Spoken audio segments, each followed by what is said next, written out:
Hello, everybody. How are you, Mr. President? How are you? So we had a great stay. It was an amazing period of time.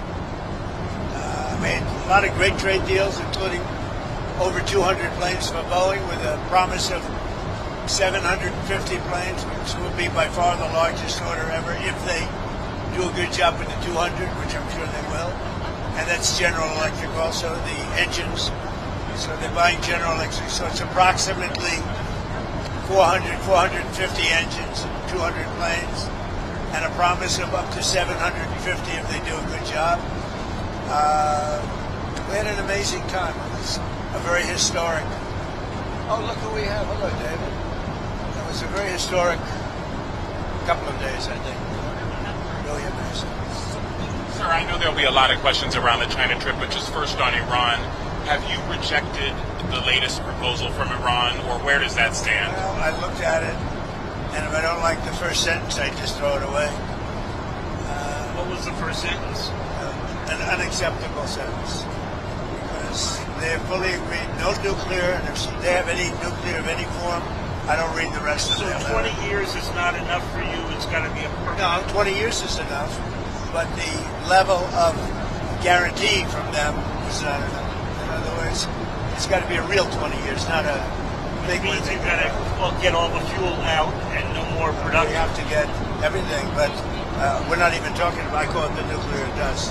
Came up with a term which seems to have caught on. I'm talking about it because they would not remove the... They said that they can't remove it because they don't have the technology to remove it. Well, They don't have the type of tractors. They say the only one, they told me directly, they said the only one that can remove it is China or the U.S. We're the only ones with the equipment.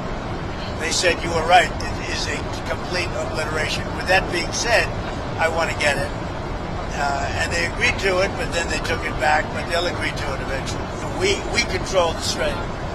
And they've done no business, literally they've done no business in the last 2.5 weeks, which is approximately $500 million a day. So we have, we're doing very well on all fronts. But sir, just before we leave this, time on, Mr. President. I'm not asking for any favors, because when you ask for favors, you have to do favors in return. We don't need favors. We've wiped out their armed forces, essentially. We may have to do a little cleanup work because we had a little month-long ceasefire, I guess you'd call it, but we have a blockade that's so effective. That's why we did the ceasefire. We really did the ceasefire at the request of other nations.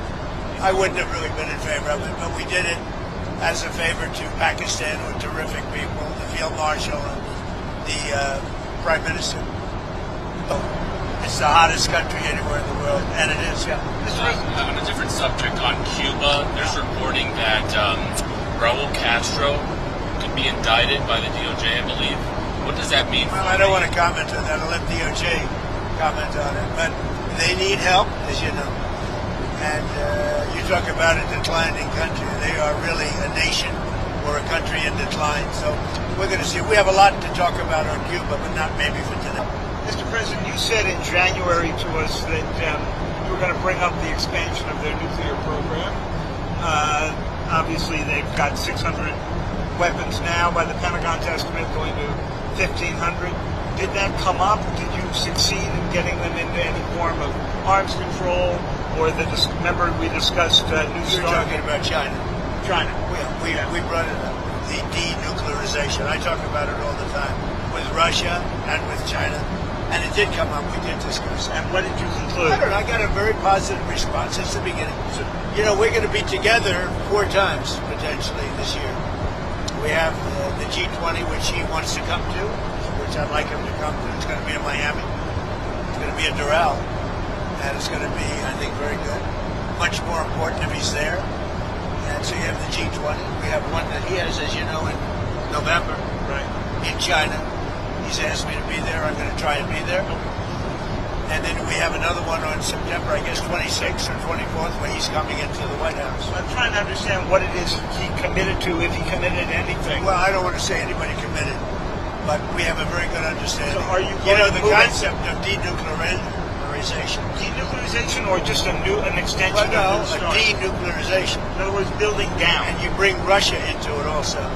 But the concept of that is something would be very good. Sir, can I ask you two on technology? First, computer chips, advanced computer chips like the H200s that Jensen has. Did that come up at all with you? It didn't come up, but as you know, Jensen was there. He's an amazing guy, NVIDIA. And he would be inclined. You know, they have much higher level than the H200. But the H200 is good. China needs it. And so, yeah, it came up. They haven't bought it We have so a far. bunch, no, because they chose not to. They want to try and develop their own. But it did come up, and I think something could happen on that. And then on artificial They intelligence. have quite a bit higher level, but the H200 it's a great chip. And then on artificial intelligence, what is it that you want to get done? Did you bring up We did. We talked. You know, we're leading by a lot, but they're second, and they're very strong. And we talked about possibly working together for guardrails. And what And kind he's of guardrails? very What kind of guardrails? the standard guardrails that we talk about all the time. AI is fantastic. So many things can happen in terms of health and medicine and operations, everything. Military, and so many things can happen, but it's also got some drawbacks, and we're talking about, we probably will, we're going to work together. We had a very good conversation about a lot of stuff. So biological, nuclear, Could be, cyber. yeah. Did you specifically discuss those risks? We discussed, I would say, almost everything you can discuss except for a reduction of tariffs. On Iran, Mr. President, just to be clear, I mean, what's next? Is the threat of the bombing starting again? How realistic is I don't that? want to say that. I mean, I'd like to tell you. I'd like to say on a certain hour, a certain day, the bombing is going to start. I don't want to say that. I can only say that Iran, I can say this with very, very strong conviction, Iran will never have a nuclear weapon. Not going to happen. President, what would the use They be? have no chance. What would the use be of repeating the bombing? You did it for 38 days. Well, no, we did. And you did not get the political changes in Iran. No, I had a total military victory, but the fake news, guys like you write incorrectly. You're a fake guy, and guys like you write about it incorrectly. We had a total military victory. We knocked out their entire Navy. We knocked out their entire Air Force. We knocked out all of their anti-aircraft weaponry.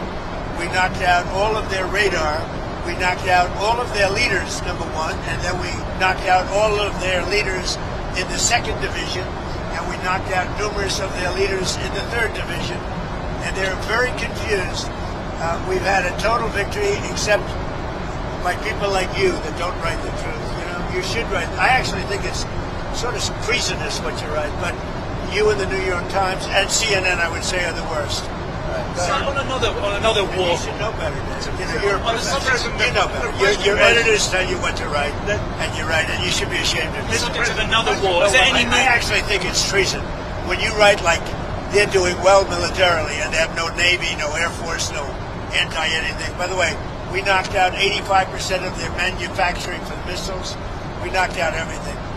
We haven't knocked out other than one bridge that we did because they misbehaved. But we have bridges we could knock out. We could knock out their bridges and their electrical capacity within 2 days. We could knock out the whole thing. And then I read the New York Times and they act like they're doing well. And everybody knows it. That's why your subscribers are way down. You know, the Times subscribers are way down because it's fake news. Until last night, it was looking good, but they took a big hit last night. So it's going to happen, but it's a shame. 25,000 people died last month. Yeah. Admiral Cooper of CENTCOM was asked yesterday about the strike on the girls' school on the first day of the war. Oh, it's under investigation. You're talking about the original. It was the only case of investigation at the moment into civilian I casualties. think we have a couple of things under investigation, but that is under investigation. Are you able to confirm yet that it was a US missile? Who you with? BBC for the radio. Fake BBC. You mean the ones that put AI in my mouth? The ones that gave me, that had me saying a statement that they now admit was not true? That the ones that put terrible words in my mouth and then had to admit that it was fake? The ones that are being sued now for $5 billion and don't know what to do? You with BBC? They're another fake outfit. Yeah. About the deals in China, did you get a deal on soybeans? You know, the farmers. The farmers are going to be very happy. They're going to be buying billions of dollars of soybeans. Yeah. Well, we were talking about Britain, but Keir Starmer, the Prime Minister there, is in a lot of trouble. I know you were asked about this. Well, he's in trouble for two reasons: energy and immigration. He's very bad on energy. He should open up the North Sea. He's got a coal mine, and he should open up oil in the North Sea, and he doesn't. They have a tremendous value. They buy their oil, a lot of it, from Norway. Norway gets it from the North Sea. Not as good an area as Scotland and the UK has. So they're paying Norway a fortune for oil that they take out of the North Sea. Do you think Starmer's going to survive as Prime Minister? It's a tough thing, unless he can straighten out immigration where he's weak.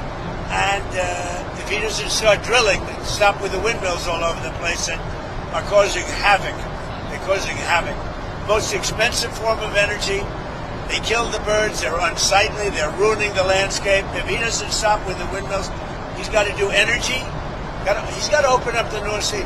He's got one of the greatest oil finds anywhere in the world, and he's not using it. And I tell him that. He's not using it. Should he quit? The oil companies call me every day. Please, we want to go to the North Sea. He doesn't allow it to happen. Should he quit? I don't say that. I think he's a nice man, actually. But, I didn't like when he said, we're going to send ships as soon as you're finished with the war.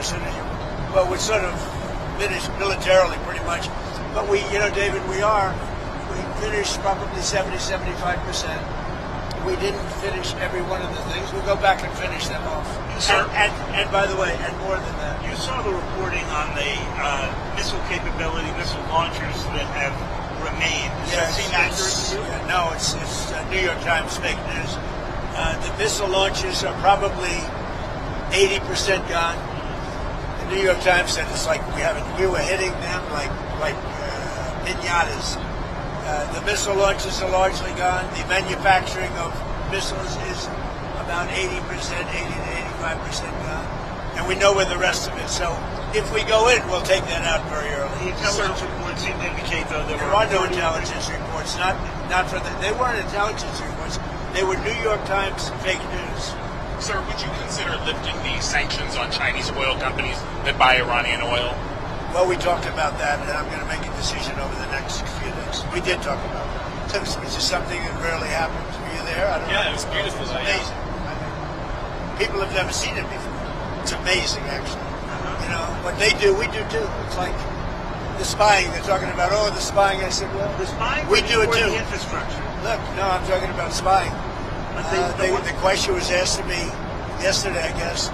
So I said, well, one of those things, because we spy like hell on them too. So what about the fact that China is putting in the U.S. infrastructure code that they could use if you ever decided to come to the Well, you don't know that. I'd like to see it, but it's very possible that they do. And we're doing things to them. I told them, we do a lot of stuff to you that you don't know about, and you're doing things to us that we probably do know about. But we do plenty. It's a double-edged sword. So again, on President Xi, a couple of years ago, Mr. President, you said you didn't talk about tariffs, but did you talk about fentanyl at all? I did. I talked about fentanyl. As you know, I put a tariff on because of fentanyl, and they discussed that. But I put a penalty. It's a penalty. A lot of money we take in because of that. I'd prefer not taking it, and I prefer that we don't have. But we did talk about fentanyl. What kind of agreement did you come to? Well, the fentanyl is way down from where it was, and it could be because of the tariff penalty. Sir, domestic issue, if I could. Where are you on the Texas Senate race? Well, I'll maybe make a decision. I know them both very well. I like them both a lot, and my record of endorsements is extraordinary. You look at what happened with Indiana, and out of all those races, the one that won was there were 3 Trump people in the race. If they had won, he would have won in a landslide.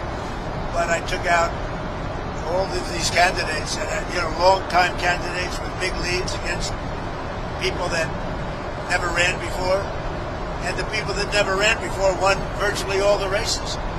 And as you know, 2 nights ago I won every single endorsement.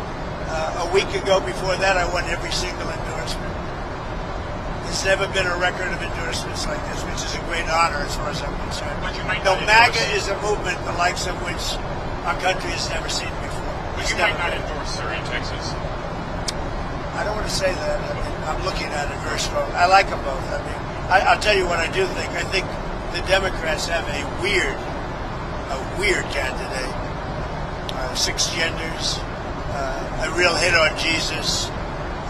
I mean, this guy is man news with his mask from relatively recently, and he's a vegan. He's a vegan. All of a sudden, he's not a vegan. He was a vegan. Now all of a sudden, he's not. Texas doesn't like vegans. I do believe either one of them will easily win the race. I think that the candidate the Democrats have in Texas is a very flawed, very weak, I think he's a pathetic candidate, especially for Texas. Okay? Did you see Secretary Rubio in the briefing room the other day, and what did you think? Are you talking about his outfit? Yeah, that's it. I thought he looked very good in the outfit. I don't know if I'd do it, but I thought he looked very good. I think he's outstanding. I thought he was great. I mean, I saw every word of it. I thought Mr. President, back to what you were saying before about the enriched uranium at Isfahan. So what would your logic be in having just a 20-year deal? I mean, the deal that you pulled back was 15 years. Whether they would have gotten it faster or not is up to you. But what would the difference be here? Well, Obama had virtually no deal. Obama had a road to a nuclear weapon, and I terminated that deal. And if I didn't terminate Barack Hussein Obama, if I didn't terminate that deal, Iran would have had a nuclear weapon 2 years ago. As you know, that deal long expired. It's taken the most years doing it, and after your bombing, they're not. You know what? I'll tell you what. I know you backed Obama, which shows what a fraud you are, because that was the worst deal. They would have had a nuclear weapon within a period of a year and a half after I terminated it. If I didn't terminate that, and if I didn't send the B-2 bombers in 9 months ago to obliterate, one thing that did happen, which was very nice, the top person in Iran representing them was the top person. He said, I'm the only one, meaning the United States is the only one, along with possibly China, that would be able to get the nuclear dust out of that disaster that we created with the B-2 bomber. Are you willing to do that? And why do you call it at the right time, we'll either go in or we'll get it. I think we'll probably get it. But if we don't get it, we'll go in. But you're willing to mount the operation to take it out? I think they'll be totally defeated, and we won't have any risk. Yeah. We have the equipment to take it out. Nobody else does. China might have the equipment. They said you're the only one. They said you and China. Hey, thank you very much. Enjoy the flight, everybody. Thank you. I heard you didn't have cameras back here. In fact, I loved it. I heard that. And now they got a camera. I heard that you were shut out for 2 hours until we leave the airspace. But he's got a camera. He's got never misses a trick. You better make me look good with that camera. All right. Thank you very much, everybody. Thank you. Mr. President. Good to see you.